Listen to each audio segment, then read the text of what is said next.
بسم اللہ الرحمن الرحیم۔ اللہ کے پیارے نبی حضرت سلیمان علیہ السلام نے اللہ پاک سے ایک نہایت عمدہ دعا مانگی، جس کا ذکر قرآن پاک کی سورت سعد کی آیت نمبر 35 میں اللہ پاک نے کیا ہے۔ ترجمہ: بولا، اے میرے رب، مجھے معاف کر دے اور مجھے ایسی سلطنت بخش کہ میرے بعد کسی کے مناسب نہ ہو، بے شک تو بڑا بخشنے والا ہے۔ حضرت سلیمان علیہ السلام کی یہ دعا قبول ہوئی اور ان کو ایک ناقابل یقین حکومت و سلطنت عطا کی گئی۔ ان کے پاس ایک انگوٹھی بھی تھی جس کی وجہ سے تمام چرند و پرند، ہوا، نباتات اور حیوانات بھی ان کے تابع تھے۔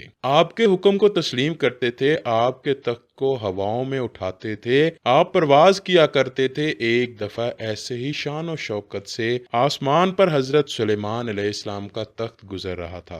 حضرت سلیمان علیہ السلام نے زمین کی طرف دیکھا تو ان کو ایک بدصورت، بدحال اور پھٹے پرانے کپڑوں میں ملبوس ایک عورت دکھائی دی، جس کو دیکھ کر حضرت سلیمان نے سوچا کہ یہ کس خاندان سے ہوگی، کون اس سے شادی کرے گا، کتنی بری حالت ہے اس کی۔ بس اللہ کو حضرت سلیمان کی یہ بات پسند نہ آئی اور حضرت سلیمان علیہ السلام کی انگوٹھی صحرا میں گر گئی اور تخت غائب ہو گیا۔ وہ فضا، وہ جنات، وہ کیڑے مکوڑے، وہ سب حضرت سلیمان علیہ السلام کی شخصیت سے ناواقف ہو گئے۔ سخر نامی جن کو حضرت سلیمان علیہ السلام کی انگوٹھی ملی اور اس نے اس کو پہن لیا۔ اس جن پر حضرت سلیمان علیہ السلام کی شکل و صورت ڈال دی گئی اور آپ سے تخت و تاج چھین گیا۔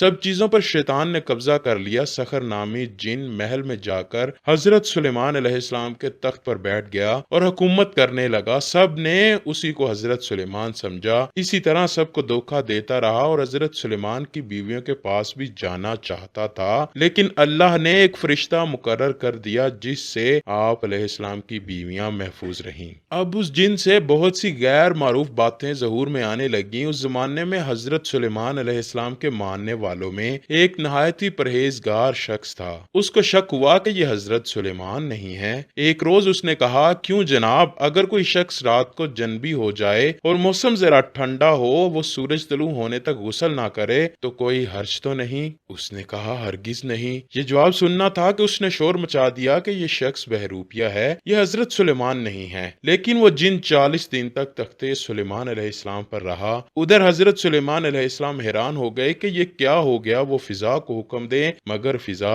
ان کے حکم کو تسلیم نہ کرے، جنات کو بلائیں تو جنات ان کی بات تسلیم نہ کریں، وہ کسی مخلوقات سے بات کرنا چاہیں تو کوئی مخلوق بات کا جواب نہ دے۔ وہ زمین پر پھرتے رہے پریشانی کے عالم سے کہ مجھ سے کیا ہو گیا، سوچتے رہے، چلتے رہے۔ انہیں خیال آیا کہ اللہ اپنی مخلوقات سے پیار کرتا ہے۔ میں فضا میں تھا، زمین کی طرف دیکھ کر ایک عورت کو پست سمجھا، بیکار سمجھا، ناکارہ سمجھا۔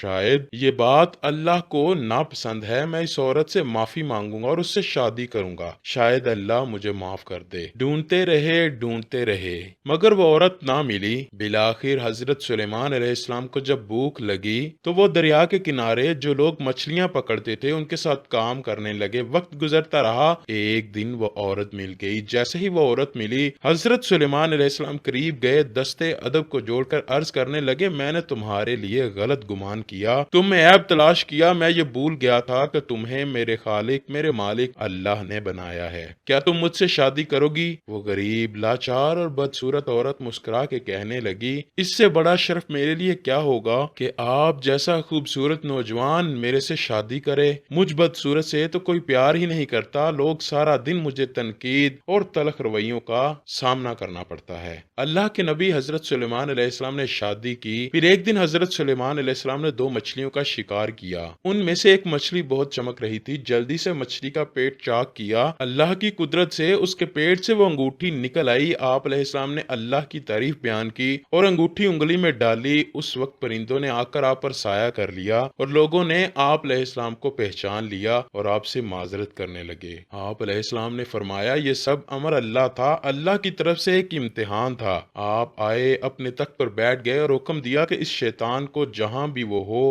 گرفتار کر لاؤ۔ چنانچہ اسے قید کر لیا گیا۔ آپ نے اسے ایک لوہے کے صندوق میں بند کیا اور کفن لگا کر اس پر اپنی مہر لگا دی اور سمندر میں پھینکوا دیا، جو قیامت تک وہیں قید رہے گا۔ دوستو، کبھی بھی کسی کو بھی اپنے سے کمتر مت سمجھیے، بے شک یہ اللہ کے نزدیک گناہ ہے۔ اللہ پاک ہم سب کو گناہوں سے بچنے اور نیک عمل کرنے کی توفیق عطا فرمائے۔